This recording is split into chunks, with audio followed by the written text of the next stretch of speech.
Hi everyone, Rabbi Eve here with another edition of What the Heck is That Holiday?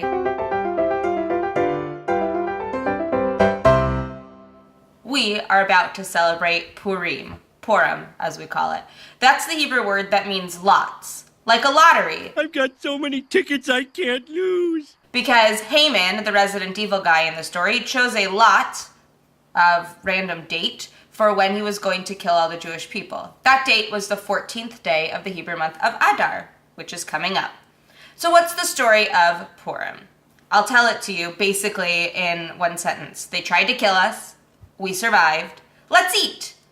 That's Purim in a nutshell. Who are the characters? There's the king, King Ahasuerus. He's sort of a dope. He does pretty much whatever other people tell him to. He's got a wife named Vashti. He tries to ask her to dance at another one of his parties. She gets fed up and says, I'm out of here. No way. He kicks her out. He doesn't like that answer. Meanwhile, he's got this advisor named Haman, and when we say Haman, we yell, boo! Haman is not a great guy. He doesn't like people who don't listen to him. So he puts out this edict that all the people in the kingdom, Shushan in Persia, have to bow down to him. When Mordechai, the Jewish character in the story, doesn't do that, it makes him angry. So he decides he's going to kill all the Jewish people.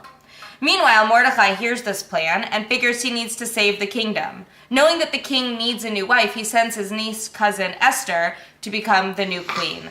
He convinces her that she should stand up for the people and eventually talk to the king about Haman's evil plan. So she fasts because she's nervous, goes in, tells the king about the plan. He gets very upset and says, Haman, just what you were going to do to the Jews, I'm going to do to you.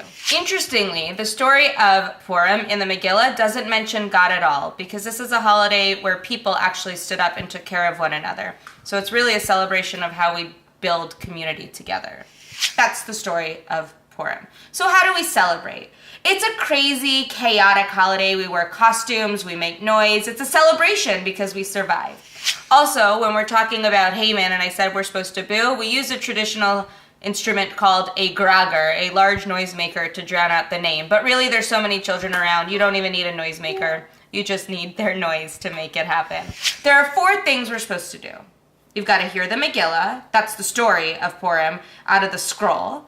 You've got to give gifts to your friends. Those are called mishloach manot. They usually have 1 or 2 different kinds of foods in them. You're supposed to have matanot la'avyonim, giving gifts to the poor because we take care of others just as we were taken care of. And you're supposed to have a seudat Purim, a festive meal for Purim. At that meal, it's a tradition to get drunk.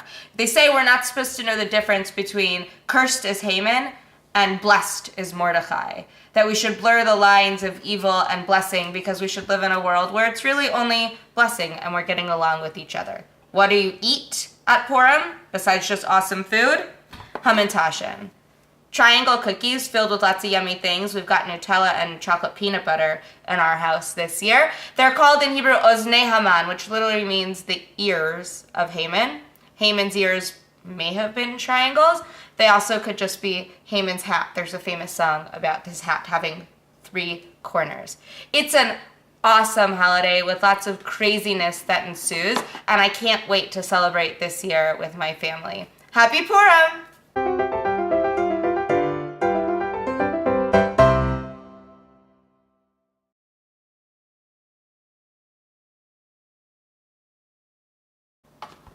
I'm gonna eat some hamantashen.